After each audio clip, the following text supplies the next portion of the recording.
Islam merupakan agama yang memberikan kemudahan bagi umatnya dalam menjalankan ibadah. Begitupun dalam menjalankan ibadah sholat. Islam memberikan keringanan jika berada pada kondisi tertentu. Hal ini disebut rukhsah dalam sholat. Assalamualaikum warahmatullahi wabarakatuh. Teman-teman, bagaimana kabarnya hari ini? Semoga Allah senantiasa melindungi, meridhoi, serta memberkahi kehidupan kita. Amin ya rabbal alamin. Teman-teman, dalam ajaran Islam, sholat merupakan tiang agama dan juga kewajiban yang tidak boleh ditinggalkan oleh setiap muslim. Namun, Allah Subhanahu wa Ta'ala memahami bahwa tidak setiap orang selalu berada pada kondisi ideal untuk menjalankan ibadah ini. Oleh karena itu, Islam memberikan rukhsah atau keringanan dalam sholat bagi orang-orang yang menghadapi kondisi tertentu. Hal ini menunjukkan fleksibilitas dan rahmat Allah Subhanahu wa Ta'ala, serta bagaimana syariat Islam selalu sejalan dengan kemampuan manusia. Secara bahasa, rukhsah berarti keringanan. Sedang dalam konteks syariat, rukhsah merujuk pada keringanan atau dispensasi yang Allah Subhanahu wa Ta'ala berikan kepada hambanya untuk melaksanakan ibadah atau meninggalkan sebagian kewajiban dalam kondisi tertentu. Tujuan rukhsah adalah agar umat Islam tetap dapat menjalankan ibadah tanpa merasa terbebani secara fisik maupun mental. Adapun rukhsah dalam sholat diberikan untuk memastikan umat Islam dapat menjalankan ibadah sholat dalam berbagai situasi.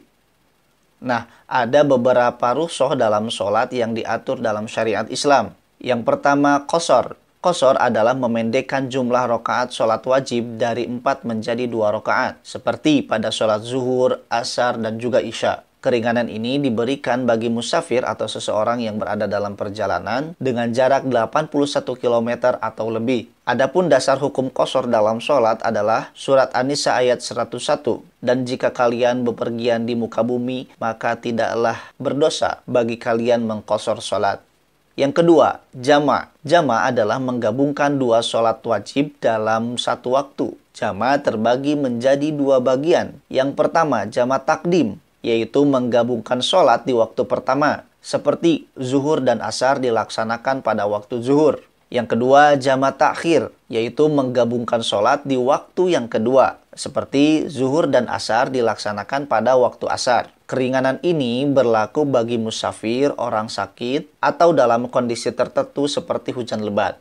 Rukhsah yang ketiga yaitu sholat dengan tayamum. Jika seseorang tidak dapat menggunakan air untuk berwudu karena sakit atau tidak adanya air, maka tayamum diperbolehkan sebagai pengganti wudu. Tayamum dilakukan dengan menggunakan debu yang bersih. Nah, yang menjadi dasar hukumnya adalah surat Al-Maidah ayat 6. Jika kalian tidak menemukan air, maka bertayamumlah dengan tanah yang baik.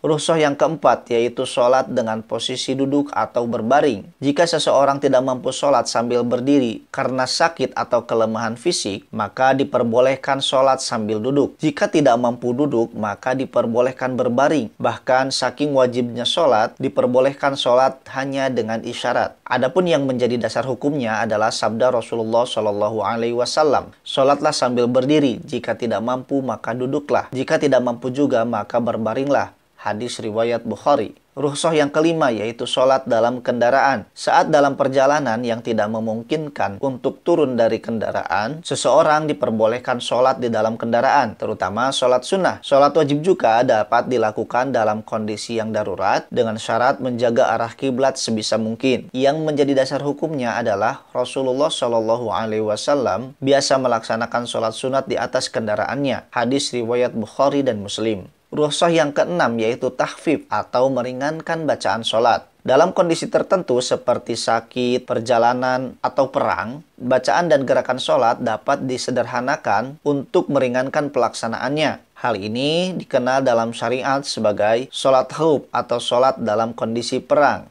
Nah, yang menjadi dasar hukumnya adalah surat Al-Baqarah ayat 239. Dan jika kalian takut dalam kondisi perang, maka sholatlah sambil berjalan atau berkendara.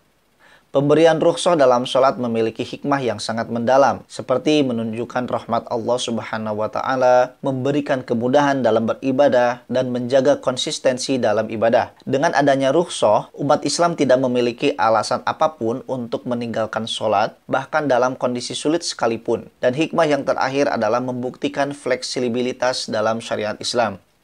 Jadi teman-teman, rukhsah dalam sholat merupakan salah satu bukti keindahan dan kesempurnaan Islam sebagai agama yang penuh rahmat. Dengan adanya rukhsah, umat Islam diajarkan untuk tetap mendekatkan diri kepada Allah Subhanahu wa Ta'ala tanpa merasa terbebani oleh keadaan yang sulit. Namun, rukhsah ini harus dilaksanakan dengan rasa yang penuh tanggung jawab dan tidak disalahgunakan. Dengan memahami konsep rukhsah, kita semakin menyadari bahwa Islam adalah agama yang benar-benar peduli terhadap kemaslahatan umatnya. Itu tadi teman-teman sedikit penjelasan mengenai rukhsah dalam sholat. Semoga bermanfaat dan bisa teman-teman amalkan dalam kehidupan.